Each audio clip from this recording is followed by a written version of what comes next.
running too fast to stop to listen. It's time to step out on faith. I gotta show my face. It's been elusive for so long, but freedom is mine today. Step out on faith. It's time to show my face. Procrastination had me down.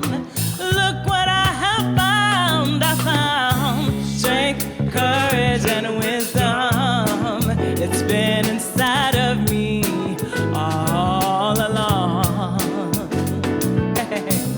Strength, courage, and wisdom inside of me. Yeah. Oh, listen. I close my eyes and I think of all the things that I want to see. 'Cause I know now that I've opened up my heart, I know that anything I want can be. So let it be. So let it be. So let it be. So let it be. So let it be. So let it be. Okay, I want y'all to say that. So let it be. That means whatever is going on in your life, that is going on in your mind, in your heart, that you've envisioned for yourself, let it be. Give yourself permission to let it be, to launch out into it. Let it be. Let it be. You ready for strength? Here we go. Strength, courage, and wisdom. It's been inside of me all along.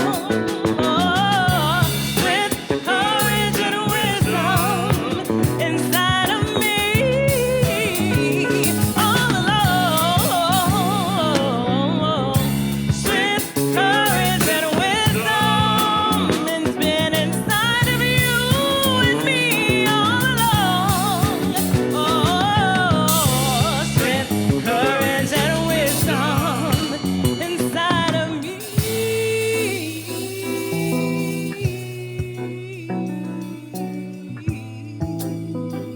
So let it be, let it be, let it be, let it be, let it be.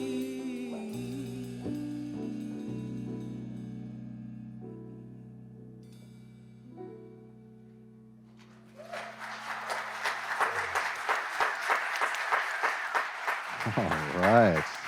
Thank you, Dion. What's another one? Yeah.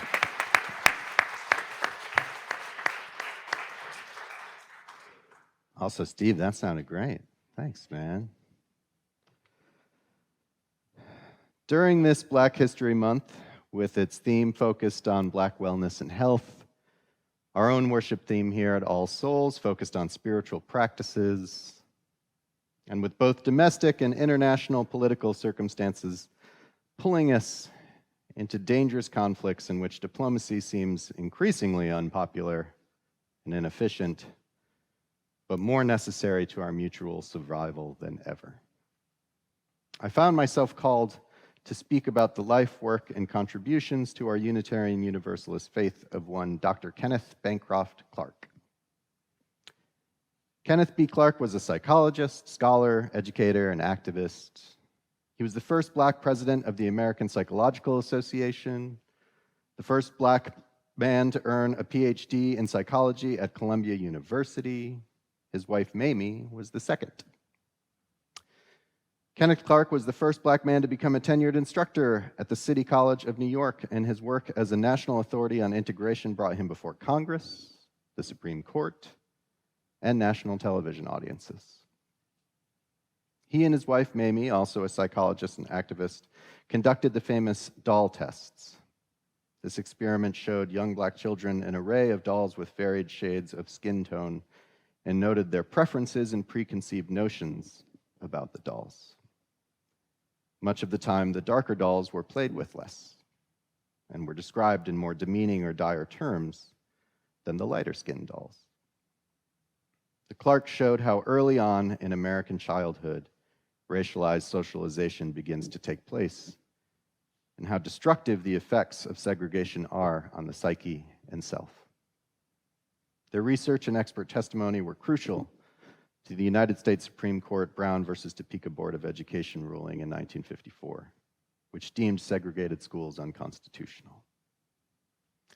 In the aftermath of that famous, infamous experiment, Kenneth and Mamie devoted themselves to engaging social service agencies in New York City to expand their programming and resources, especially those of mental health care access, to children and youth in Harlem. Their efforts were rebuffed. So the Clarks founded their own nonprofit and provided the resources anyhow. The Northside Center for Child Development was run by Mamie Clark for the next 3 decades. Mamie was fascinating and an accomplished figure in her own right, and a sermon could be written on her and her alone.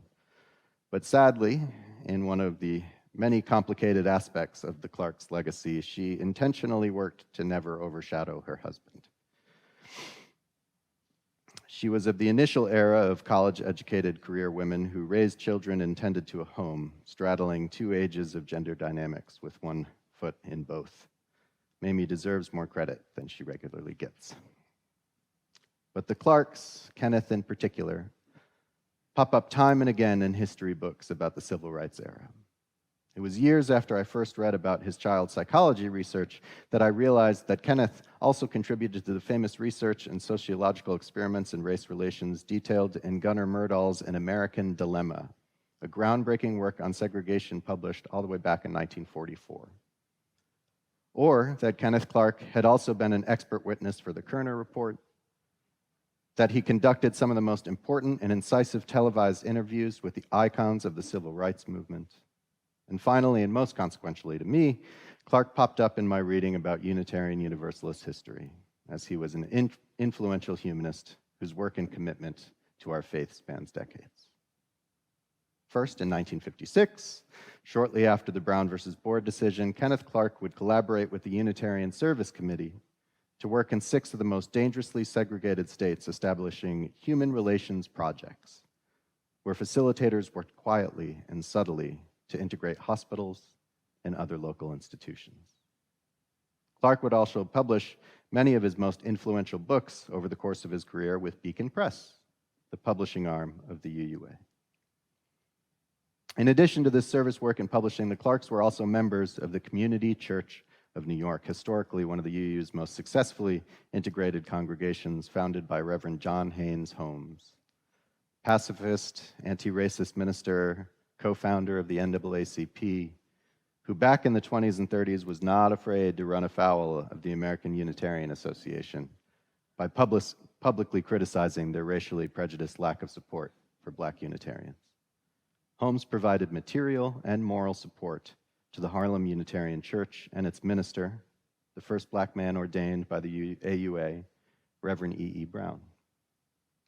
When the Harlem Church was no longer a sustainable institution, Holmes welcomed its members into CCNY, and the legacy of Black leaders of our faith that have come up through the community church in the ensuing 100 years not only include Kenneth and Mamie Clark, but Reverend Dr. Hope and Dr. Janice Marie Johnson and Reverend Dr. Rosemary Bray McNabb. It makes sense that the Clarks, whose dedication to science, reason, and a clinical understanding of our emotional and mental lives would find a spiritual home at a Unitarian church at the height of humanism's popularity. And with their dedication to integration and status in New York City academia, it would make sense that the Unitarian Church home was CCNY. But this specific congregational experience most likely impacted Kenneth Clark's perception of the racial dynamics in Unitarian Universalism as a whole, and in a way that perhaps led to a skewed understanding of what other Black UU's experiences really were. And this would become evident years later. But first, Kenneth Clark would for a moment become a television personality. In an incredible 3-part program that aired on National Education Television, precursor to PBS in 1963, called The Negro and the American Promise, Clark interviewed Dr. Martin Luther King Jr., Malcolm X, and James Baldwin, showcasing for a nationwide audience, for many white audiences providing their first ever direct exposure to, the perspectives of 3 of the most influential Black thinkers, activists, and civil rights leaders in American history. This platform afforded all 3 men ample time to show their varied approaches to liberation. A Baptist preacher from the American South who married Christian faith with Marxist socialism, a Black Muslim leader from the metropolitan Midwest who advocated forcefully for self-defense and self-determination of all African and African American peoples, and a queer philosopher who spoke with such exquisite, graceful, and poetic moral clarity that he could not possibly be ignored. The impact of this program on the American social landscape was immeasurable, and the range of intelligent and nuanced discourse it provided forced all Americans to reckon with the fact that not only was the civil rights movement a multifaceted and nationwide effort, north to south, coast to coast, but that Black American perspectives were not monolithic. But there was a rich, diverse array of perspectives rooted in myriad Black experiences that would forever shape the destiny of the United States. Kenneth Clark was perhaps the only person who could have possibly sat down across from each of these men to both consider and challenge, concur with and critique each of their perspectives. He valued and respected each of them, even when he disagreed with them, and was humble enough to acknowledge when they'd changed his mind. Kenneth had no political or ideological or religious priority to defend, because he centered himself in the belief in a better future and the mental and emotional well-being of Black and white children. He could see the virtues and the flaws in each man's strategies and arguments. His exchange of ideas and debate with Malcolm X was perhaps the most interesting, as both men had a profound impact on one another. Clark was shook up at first by Malcolm's advocacy for violent resistance and self-defense as a crucial component of self-determination, but found himself agreeing that there were, in fact, flaws in Dr. King's nonviolent approach. On the surface, King's nonviolent philosophy appears to reflect health and stability, Clark said, while the Black nationalists betray pathology and instability. A deeper analysis, however, might reveal that there is also an unrealistic, if not pathological, basis in King's doctrine. It is questionable whether the masses of an oppressed group can in fact love their oppressor. The natural reactions to injustice, oppression, and humiliation are bitterness and resentment. It would seem then that any demand on the victims of oppression be required to love those who oppress them places an additional and probably intolerable psychic burden upon these victims. It is most disturbing to reflect on the possibility that this aspect of Martin Luther King's philosophy has received such widespread and uncritical acceptance among moderate and liberal whites, because it is not inconsistent with the stereotypes of the Negro as meek, long-suffering, and who pray for deliverance but rarely act decisively against injustice. Of course, Clark's critique took the form of an analysis of the psychic burden, the mental well-being of Black Americans. While Clark accepted that Malcolm may not be wholly wrong in his tougher stance, he pushed back on the militant Muslim segregationist stance. Clark insisted that there were white allies whom it would be advantageous for Malcolm to accept, that the Nation of Islam's racial separatism would ultimately be just as destructive to its ends as the segregation in Northern American cities and the American South. And Malcolm, especially after a pilgrimage to Mecca, was eventually convinced of this perspective and broke with the Nation of Islam and began tentatively to accept collaboration with white allies. Only a master diplomat like Kenneth Clark could have forged such dynamic rapport with three such different men. To admit his own reservations about the designated leader of the movement, and then to push the rogue of the movement to adjust his tactics. I've no doubt that Clark's experience as a Unitarian Universalist, rooted in pluralism and democratic congregationalism, had a profound impact on his ability to meet that moment and showcase these icons to the world. However, Clark, while diplomatic and devoted to service and the betterment of the material and mental conditions of his people, also had his blind spots and faults. I mentioned earlier the gender roles that kept Mamie no less than his equal forever in his shadow. But there are other aspects that make Clark's legacy complicated, including the degree of classism that is inextricable from his work to combat racism. While Kenneth and Mamie absolutely endured racial prejudice in their social and professional lives and devoted their careers to understanding the psychological origins and impact of racism, they grew up solidly middle class and financially secure households, which afforded them a level of access and privilege that sometimes skewed their ability to articulate the conditions of Black lives lived in poverty in ways that did not further contribute to dehumanization or white normative binaries. For instance, Dark Ghetto, Dilemmas of Social Power, Clark's 1965 book published by Beacon Press. It's an expert analysis of the economic and social factors that produce oppressive and discriminatory living conditions. But in doing so, Clark also wrote about the human beings living in these complicated neighborhoods with the remove of an analytical, scientific mind. Quote, "There is considerable psychological safety in the ghetto. There one lives among one's own and does not risk rejection among strangers. One first becomes aware of psychological damage of such safety when the walls of the ghetto are breached and the Negro ventures out into the repressive, frightening white world. Some Negroes prefer to stay in the ghetto, particularly those who have developed seemingly effective defenses to protect themselves against hurt, who fear for their children, and those who have profited from the less competitive, segregated society." End quote. Clark used language in the book that could, when divorced from context, be used to reinforce dangerous and counterproductive narratives in the broader public discourse. The ominous threat of dark-skinned minorities in crime-ridden ghettos was a perception callously utilized by politicians of both major parties in the decades following the release of this book to stoke fear and pass legislation that had disastrous effects on American life and social equality.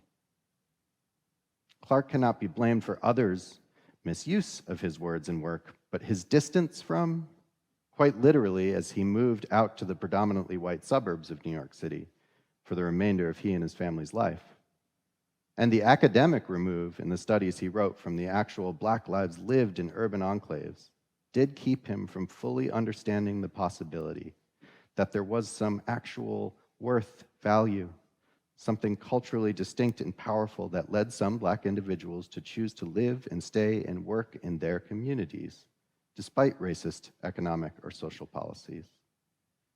That to live in Black enclaves was not indicative of some pathology or some paralyzing fear.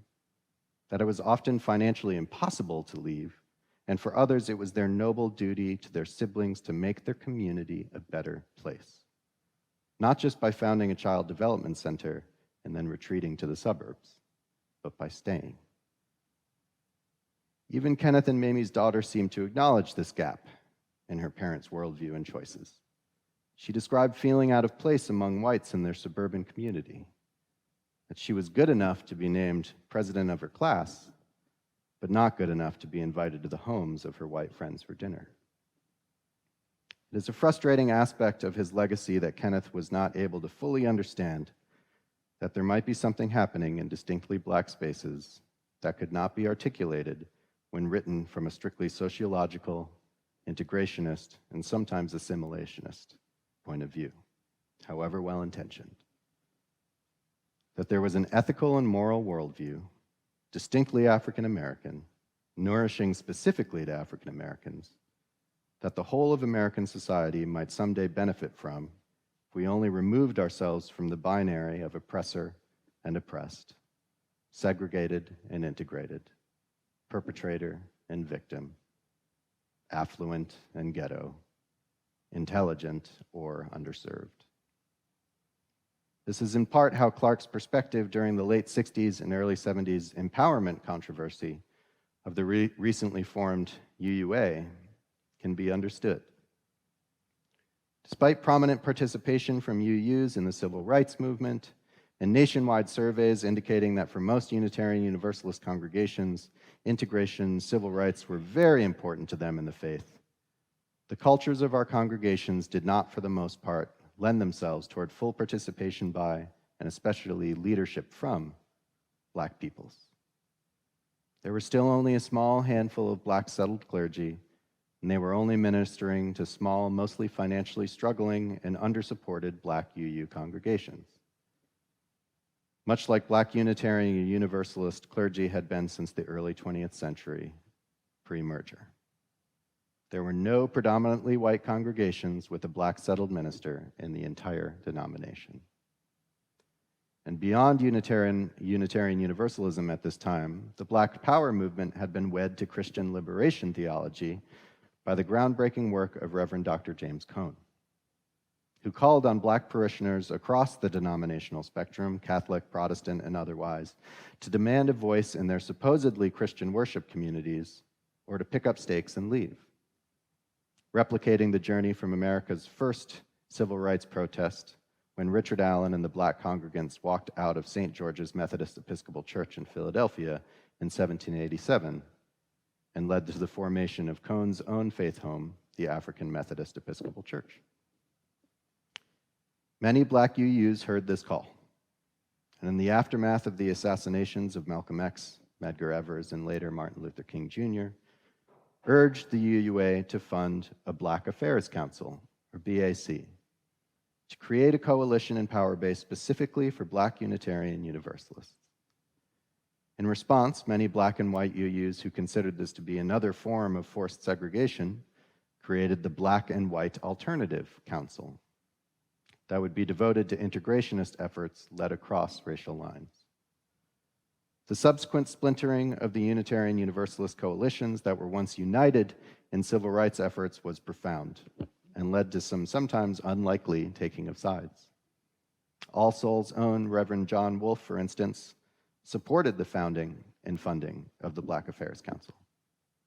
Dr. Kenneth Clark and a few other prominent Black leaders of Community Church of New York did not. The ensuing funding, polity, power struggles, and ultimate failure of both councils to succeed in their goals would send Unitarian Universalism as a denomination into a period of stagnation and disillusionment on racial issues for almost 3 decades. One that only in the last 10 to 15 years or so have we really begun to recover from and crawl out of. Indeed, the formation of Blue, Black Lives of Unitarian Universalism in 2015 seemed like the long-sought actualization and hard-won arrival of a community within our denomination that specifically nourishes, advocates for, and ministers to Black UUs, providing us with a glimpse of the future of our faith that, to me at least, has a hopeful, vibrant vision of pluralism and multiculturalism moving forward. And it could only have happened by being a Black-only space. Clark himself seemed to lament this later in life in a remarkable interview from 1984.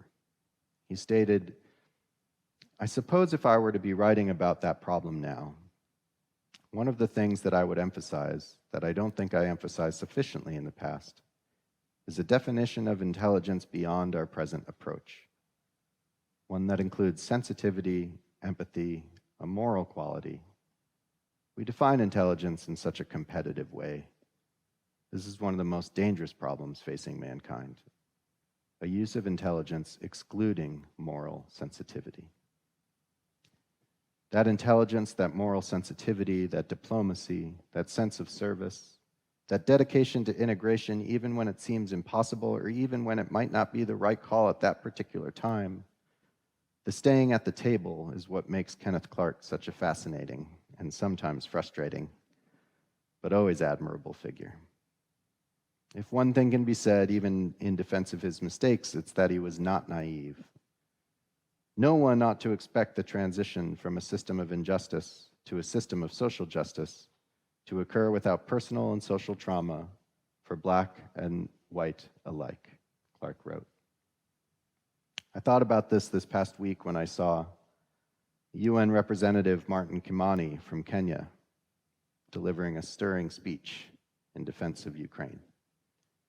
He said, "We believe that all states formed from empires that have collapsed or retreated have many peoples in them yearning for integration with peoples in neighboring states. This is normal and understandable. After all, who does not want to be joined to their brethren and to make common purpose with them? However, Kenya rejects such a yearning from being pursued by force. We must complete our recovery from the embers of dead empires in a way that does not plunge us back into new forms of domination and oppression." When I heard that, I thought about Martin and Malcolm and James and Kenneth. I thought about how hard it is to so passionately believe that you're doing the right thing, not just for you, but for your people, and to have to stop and ask yourself, is that true? Is there another way? Diplomacy has always been a weak spot for me in my personal life and my ministry. Staying at the table and talking it out instead of striking out on your own. I have no idea if there is a diplomatic solution to Russian aggression in the Ukraine, to our political and racial polarization here at home. I still hear Adlai Stevenson saying in my head, "Don't wait for the translation, answer the question." And no, it can work sometimes. It has before. But it takes dedication, and it takes humility. And it takes reconciliation with the fact that your legacy will be complicated. You'll be seen as making the wrong call sometimes, because you'll try with all your might to keep everyone, even those you disagree with, around.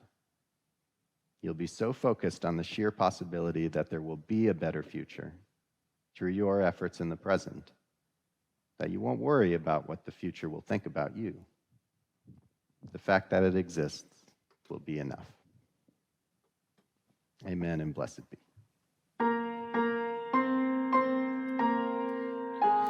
One more step. We will take one more step till there is peace for us and everyone. We'll take one more step.